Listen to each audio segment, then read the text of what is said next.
Well, I'm here today with Elliot Scheiner, who's one of the most famous and renowned mixing engineers and tracking engineers, really, of all time. Some albums he's worked on include Bob Dylan's Blood on the Tracks, Billy Joel's Songs in the Attic, Van Morrison's Moon Dance, the award-winning Toto 4. He worked on Queen's Night at the Opera, Donald Fagan's The Nightfly, Morph the Cat, Sunken Condos, Steely Dan's The Royal Scam, Asia, Gaucho, Two Against Nature, and Everything Must Go. The list just goes on and on. I'll stop there. But thank you so much, Elliot, for joining us today. No problem. So we're talking specifically today about Steely Dan's Gaucho. And I just want to preface this interview by saying it's my favorite Steely Dan album. I kind of think it was the album they always were trying to make and then finally did. And I know that's also a very controversial opinion because some people think it was sort of too overproduced or something. But I don't think anybody can argue the sound quality that was achieved on that record at the very least. It was really stunning.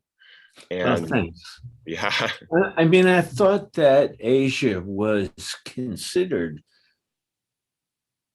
at the time, but when the New York Times came out with a review of Gaucho, they were going on and on about the songs and the lyrics. And at the very end, this guy says, and I think it was recorded by the Lord himself.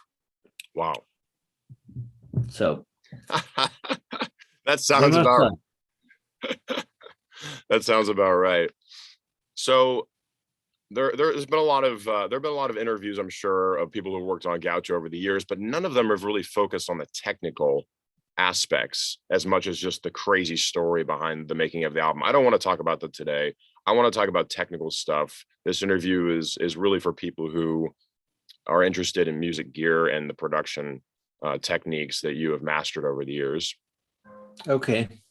And we'll just start with some questions, and it should be pretty straightforward and quick answers for the most part, and then we'll get into some more in-depth questions later. Okay. So first of all, how many analog multi-track recorders were being used for this record? Was it one or two? One. Just one. One. And you were never using any slave reels? No. Okay. At that point, they didn't really exist. You know, we had on the Royal Scam, there was a system called the Elco, and they claimed you could make a slave, put a Q track, a mixed track on tape, and do overdubs, and then lock both machines in. And I said, why don't we do that? And what happened was the Elco didn't say anything about it master reel and then made a slave. You didn't know that it wouldn't lock up again. So I got into a huge can of worms with that. You know, it was like, it never happened. And they ended up, which they don't normally do, is that they made a safety. And they worked up to safety on a 24 track because everything at that time we were doing 16. Right. And what type of multi-tracks were being used on Gaucho? Studer. Well, a Studer at A&R, and at Soundtrack, I think it was NIM 79. Okay, so it was both. Yeah. And so I assume the Studer was an A80. A800. The 800 was the first 24 tracks they built. Right. You know, what speed were you using? Were you using noise reduction? Everything was done at 30 IPS, and these on certain instruments. There was always a Dolby package across the tape, but it was never in on anything except guitars, keyboards, electronic keyboards, and that was it. Nothing else. Okay, so mostly no noise reduction. Right. And what tape formula were you using, and how hot were you hitting tape? We were +3. Yeah. And we're NAB. Okay. What was the main mixdown deck, analog mixdown deck for this record? I think that was an A80, a two-track machine. RC, the discrete one? As opposed to the VU, there's a VU mixdown deck, and then there's a discrete one called the RC. There's two variations, I remember. I don't know. Well, at the time they only had one, so I would guess it was a VU. Okay. And that would have been 30 IPS with no noise reduction? No. No. Oh. It was 15. Oh. Yeah.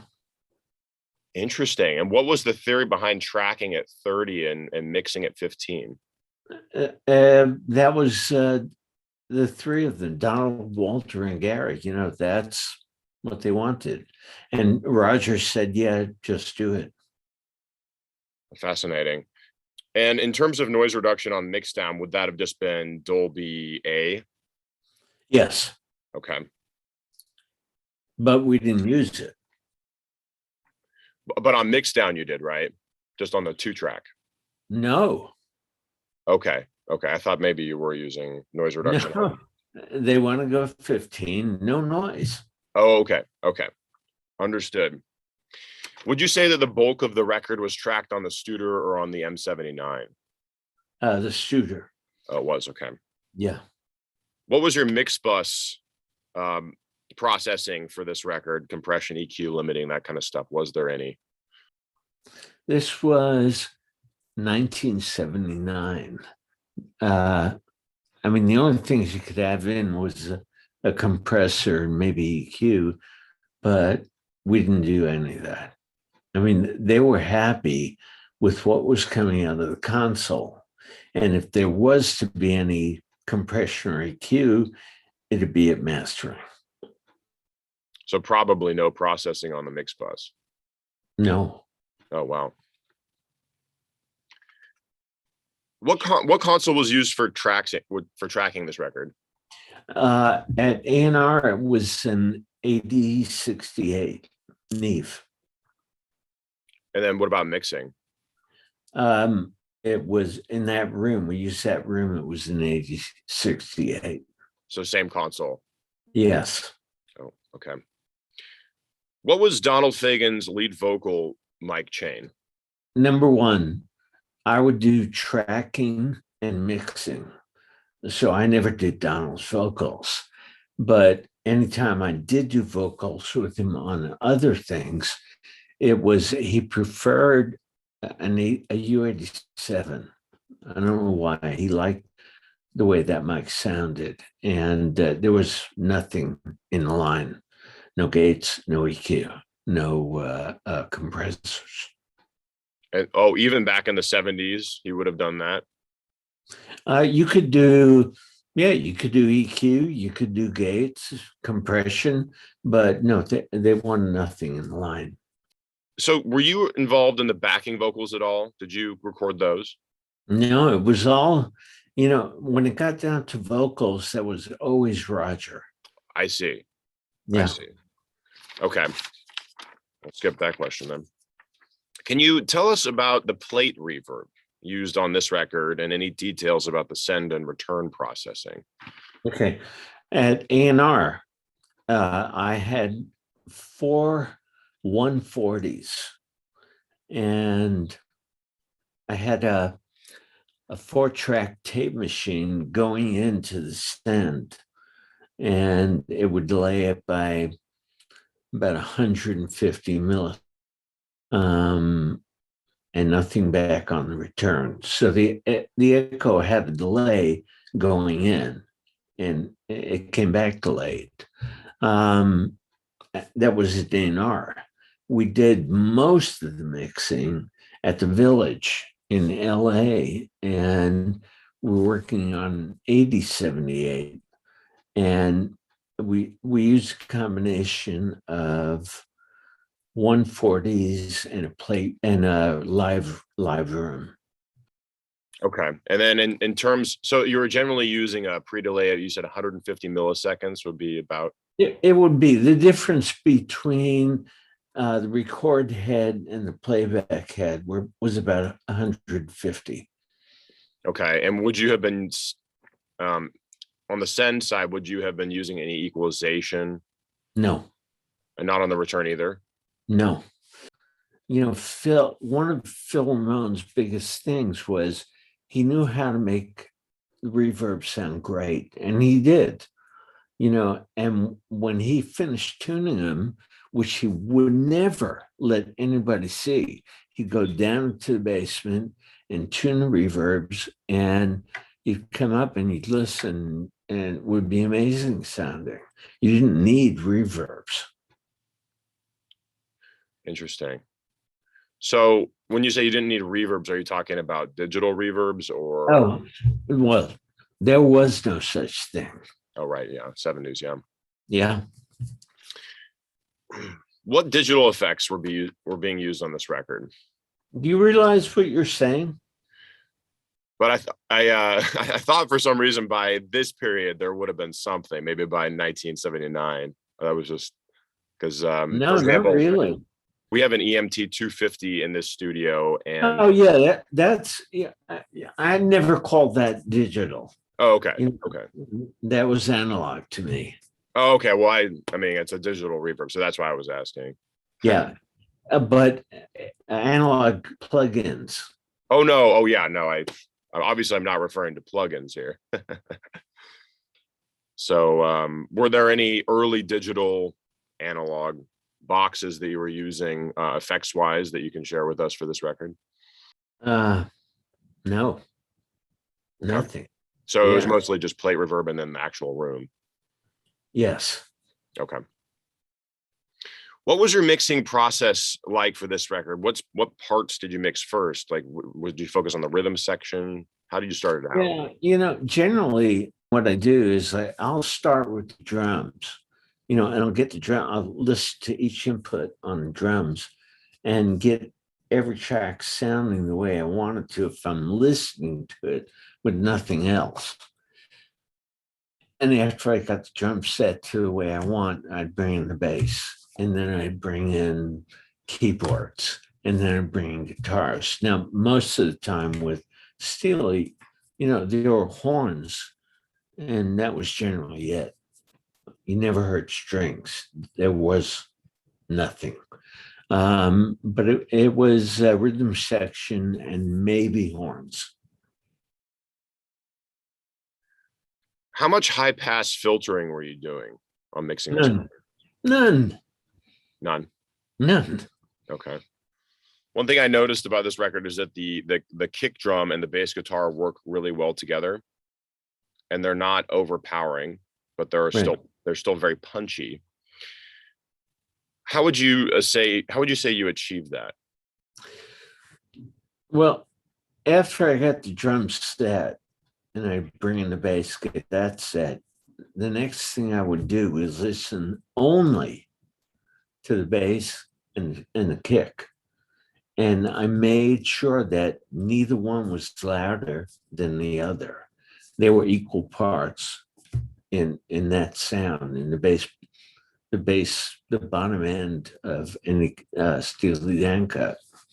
So, I didn't think about it. I didn't think that, I'm going after a special thing. That's what I always, and I'm sure it exists on other records I've done where the kick and the bass are pretty equal. And would you have been doing a lot of EQ on either of those upon mixdown?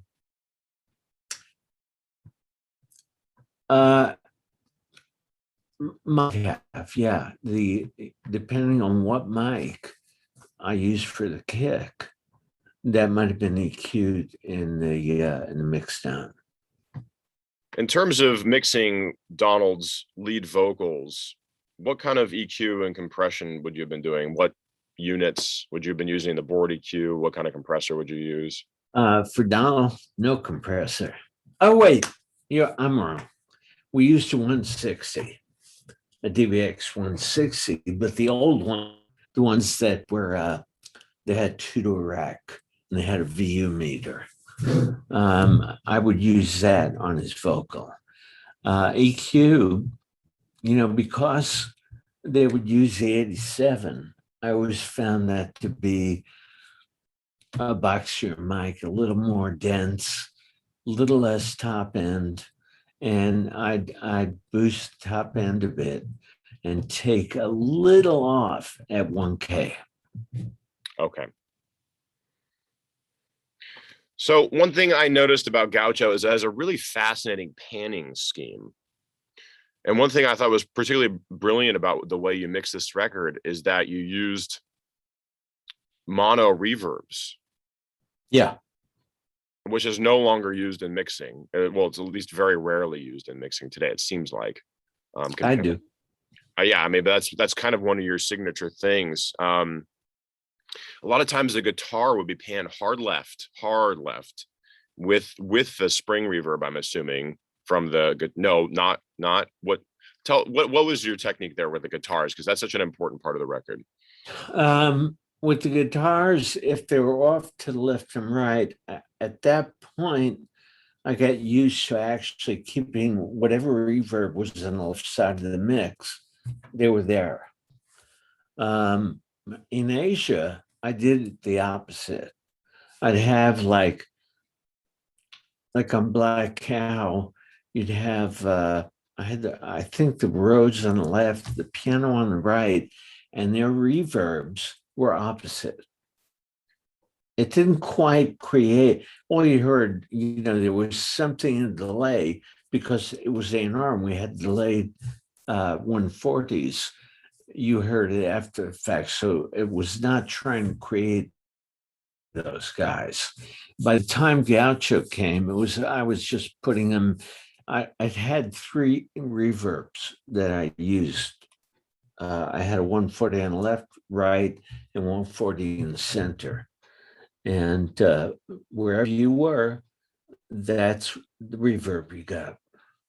But the panning was clearly not LCR. You were panning a lot of things in between as well.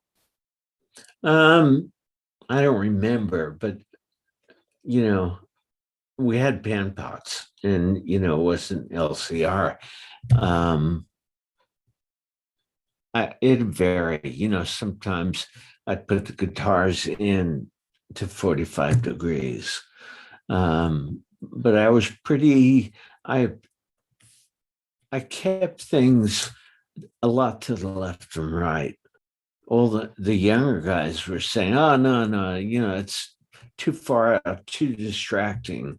And I noticed that the young guys were making mixes where everything was within 30 degrees of one another. There was no sense of stereo. I think your choice to do all that hard panning with the mono reverbs on top of the sound, I would say the mono reverb kept the sound natural. It sounded like it was in a space, and it also made the record sound incredibly wide. So looking back now, it was an amazingly wise decision, I think. It is as part of the reason why there's so much separation in those mixes. Well, the other thing is that we recorded tracks. They were all in the same room. So there was that element of a little bit of leakage, not on electronic stuff, but on the guitars, you could sometimes hear the drums or the piano. So it was a band playing together, and that's the way we recorded. It offers that element. Were you using automation on this record? At A&R, no, we had none. It was an old 8068. It could have had, but they didn't. At the Village, we had an 8078, and it was the very first time that I said to Donald, I'm going to use automation on this. And he said, what is that? And I'd already started the drums, and he saw the faders moving, and he said, "Oh my God, is it accurate?"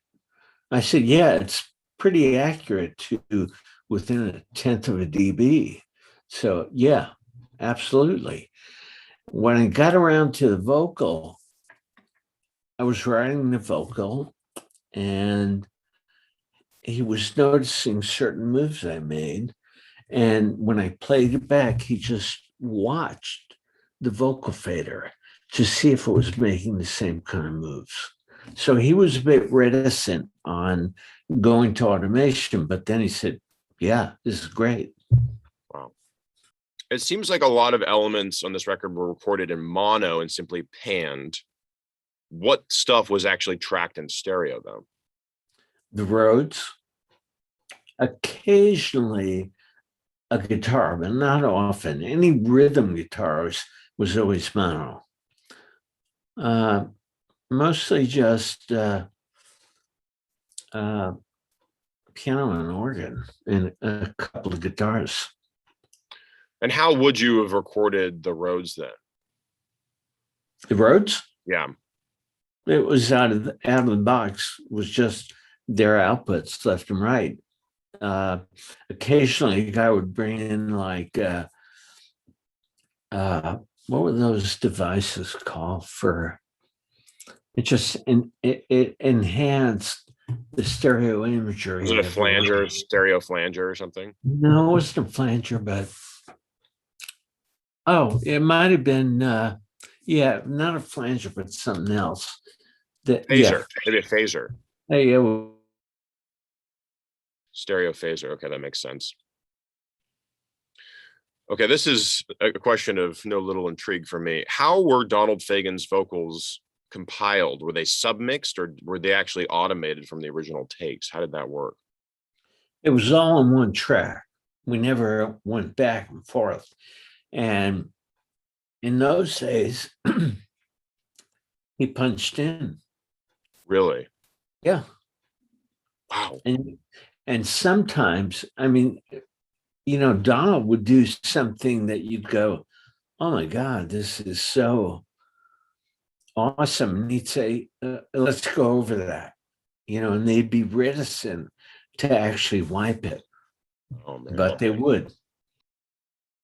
That's absolutely incredible. I never would have thought that. So wouldn't he have had to do dozens and dozens and dozens of takes?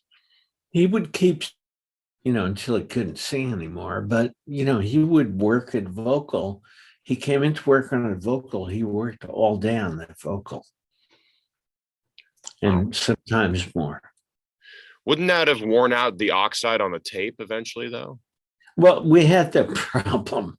That was during the years 456 was having terrible oxide problems. And on what was the cut with Mark Knopfler? Time Out of Mind. Time Out of Mind, yes, of course, yeah. Yeah, and one day we were running it through the mix. We were starting the mix, and after a run through, there was like a pile of oxide on the machine, and we knew, oh my God, we set a limit to how many times we could run the tape. Wow, that's absolutely fascinating. I would think that they would have been more of a stickler for the number of times that you could run over the tape, because I remember Bruce Swedien was talking about how much he tried to prevent that, but yet obviously these records still sound so good. I mean, Gaucho, one of the best sounding records ever. So I'm amazed you were able to do it considering the oxide coming off. Yeah, it was, my EQ changed when the oxide was coming off. I noticed that certain elements weren't as bright as others. So I altered that a bit. Okay. And you would have just done that on a channel by channel basis, not for the whole mix. Right. Okay. What percentage of the drums on Gaucho were real and how much were the Wendell drum computer? Babylon Sisters was all drums. If you go through the list, I'll tell you. Let's say Hey 19. What about that? That was machine. And it was mostly machine or all machine. All machine. Oh, fascinating. Okay. Not even drum fills. Those were the machine too. The drum fills were live. Okay. Glamour Profession. Machine. Time Out of Mind. Real. Okay. What about My Rival? Machine. Okay. And a Third World Man. Real. It's interesting because even the tracks that you mentioned where it was the machine, there's still a drummer listed in the credits, which is kind of fascinating. What Donald and Roger and Walter figured out was that it sounds. Nobody had done that. So every time we recorded with a drummer, Roger would ask me to give him the sounds from that drummer. And if there was no drummer, whoever sounds we used was now the drummer. Oh, so you would record a sample from whatever drummer for that song. Yeah. And right. Yeah. Oh, interesting. Okay. So the late 90s CD master of Gaucho, which is what I like to listen to, it was apparently sourced from an early 80s digital backup that Roger Nichols did. Yeah. So Roger Nichols backed up Gaucho in the early 80s on a digital system. He backed up the mixes. Did you know about that? Yeah. The reason for that was because MCA decided to use the analog masters for CDs. And it really, we did it for analog. And where it was EQ'd for analog. So putting the safeties on for CD didn't work. So he just took the analogs and made it so, go on to CD and, not be trifled with. Okay. Do you know what system he would have used to have recorded that in the early 80s? What digital system? I think he used an F1. Oh, the Sony. Yeah. Okay. So that would have been just 16-bit. Yeah. Okay. Drums, specifically snare drum. How are you recording snare drum for this record if you were doing it live? At the time, I was using, at that point, I always used an SM57, and that's all I used. Was that on the top? Yeah. So just one mic? Yeah. For overheads, were you doing those in stereo? Yes. Okay. And what mics would you have used for that? It would vary. There were times I used 87s, or I used 451s. Okay. And what about kick drum?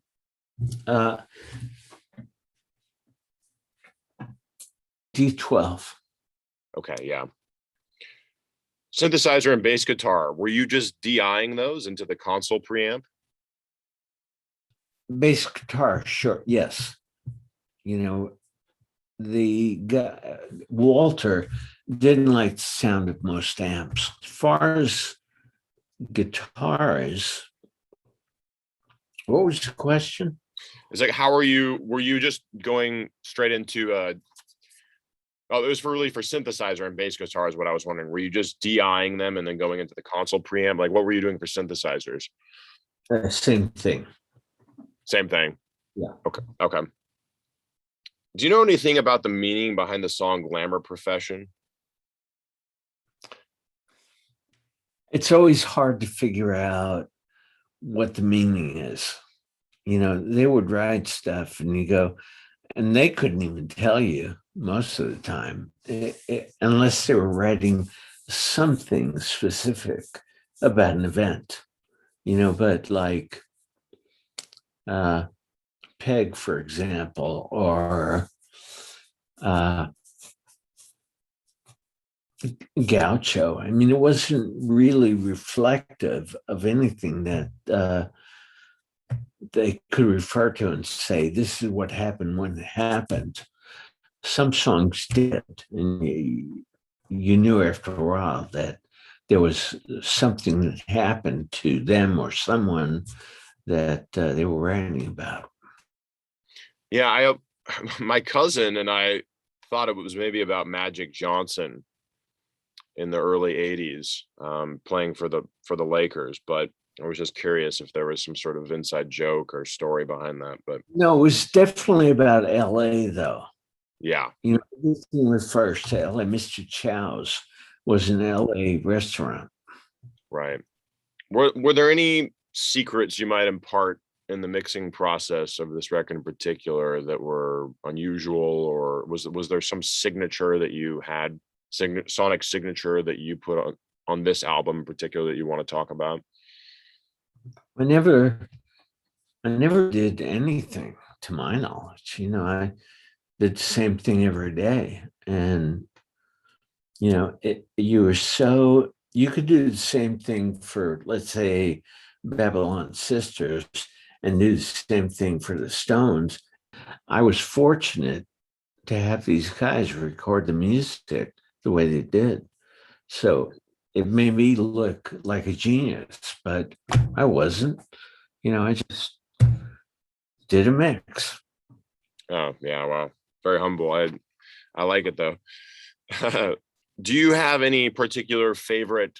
I'm curious of what your favorite console is, your favorite tape machines are. Neve has always been my favorite. Always.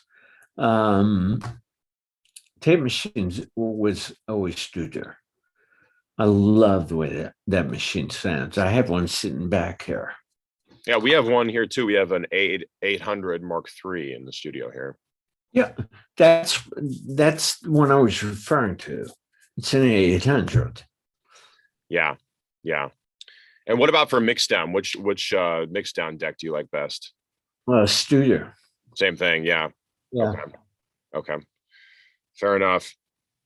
I guess my next question is, what was it like working on this album? Was it hectic? Was it drawn out? Was it tedious? I've heard it was crazy, but I'm curious as to your take. Well, it took over 2 years.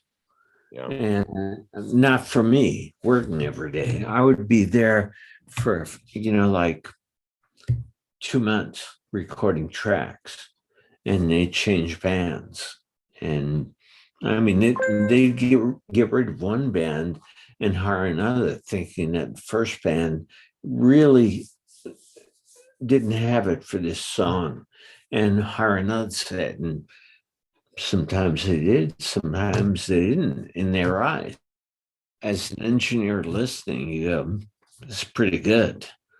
But they had something else that they'd look at each other and go, nah, I don't think so. And you could spend from 2 in the afternoon to 10 or midnight, and nothing would come out. When we did Gaucho, the original band was Jeff Porcaro, Chuck Rainey, Victor Feldman, Don Grolnick, Steve Kahn, and there was somebody else. But, from 2 o'clock to 4 o'clock, they're listening to this, go, nah, this band's not going to make it. And Gary said, I think this band's good, and you're welcome to it. We're leaving. So they left. And from that point on till about 2 a.m, we still recorded, but we were only recording for a drum track, and Jeff knew that. He knew that everybody was sitting there playing for him, and it was all about Jeffrey. And at about 2 a.m, we figured we had enough pieces to actually cut it together.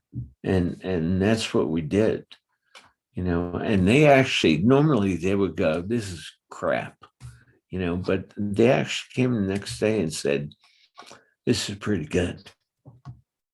So we worked with Jeff's drum track to do everybody else. One thing about this record is that the vocals fit so nicely. How did you do that in the mix? And what was the secret to getting those vocals to really sit? I feel like that's one of the hardest things to achieve as a mixing engineer. So for all those out there who are going to watch this and who are into mixing, how do you get the vocals to really sit in a mix like you did on Gaucho? Well, I usually in the Steely Dan stuff, it wasn't the absolute feature. You know, he wasn't louder than anybody else. He actually fit in there in the band. And you know, that's all I did. It was some EQ, it was some compression, and actually not compression, it was limiting.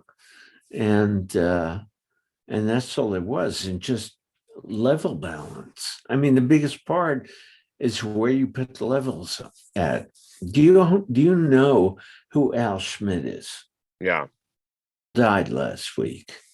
And you know, everybody learned from Al. You know, he'd come in and it was almost like he put his hands on the console and just waved it, and the mix was there. You know, guy was 91 and he still had work in the studio. I mean, he was getting ready to go back. And, you know, and it's a question of him. It's always how you balance it. And it didn't matter whether it was jazz or rock and roll or anything, because he'd done everything. So it was really just what he called balancing, you know, just little moves, you know, I mean, so tiny, you know, and that's the way I grew up with Phil too. You know, you'd grab a fader, and most of the faders in those days were black rotary faders. So they were literally the size of your hand. And you would work it, you know, at A&R, which it was at that time considered the best studio in the country. I remember somebody asking Phil, "You have no compressor in there. You know, what do you do?" He says, "I use my hand." Wow. You know, I'll go through the song, I'll have heard it, and I know where the peaks are coming. And I make slight moves with my hand to do that. You know, once you put a compressor in, you can't take it off, at least analog. Right. That's so cool that you got to work with Phil Ramone. Yeah. I recently bought his book, and one of my favorite vocal sounds ever is "Just the Way You Are." I don't know if you probably weren't involved on that record. That was a stranger, but Right. No, I that's when Phil had become a really big time producer, stopped engineering, and yeah, totally got into it with Billy. right. Yeah, and those plate reverbs, my goodness, he really had a knack for that, because I listened to those records, and they're you're right, they're perfectly tuned. Oh, it's like overwhelming. And I'd say, "Hey Phil, can I just watch what you're doing?" And he said, "No." And I said, "Well, what happens when you die? Who's going to do this?" And he said, "Nobody. It'll always be me." Oh man, well, it's so important to share this information, I think, and now that we have YouTube, it's a great medium for transferring a lot of knowledge. I'm curious what Roger Nichols' main role was in making this record, besides developing the drum computer Wendell. Most of the time, that's what he was working on. I mean, like when we did tracks, almost all the time Roger was there, just to offer any points of view, but that's it, you know. And he didn't have much to say to me. I'd already been with Steely for Gaucho was my third record with them, And he never had anything to say to me. Roger and I were very good friends. Oh, And I just loved what he did. But he was, at that point, he was more of a scientist. right. Being Wendell, it was the first real drum machine. I mean, what was that other one? Lindrum. Lindrum. You couldn't alter anything in there. It's like with Wendell, you could change whatever you wanted. You want to come down a beat or two, or subframes, for a snare drum, and you tell Donald Walter that we can alter this by subframes. They were like, subframes, and they would play with subframes to get a beat where they wanted it. Wow. Yeah, so Roger was spending a lot of time doing that. And he was also the guy that was tracking backing vocals and lead vocals. Yeah, well, at that point, they got somebody who was a second of Rogers. I couldn't do that. For me, it was like, by the time we got to mixing, I would have been so bored. I couldn't do that. And they knew it. Tracking, mixing. And then Gary Katz's main role as far as the production process was what? He governed everything. A good example would be when I remember one time they were doing a singer.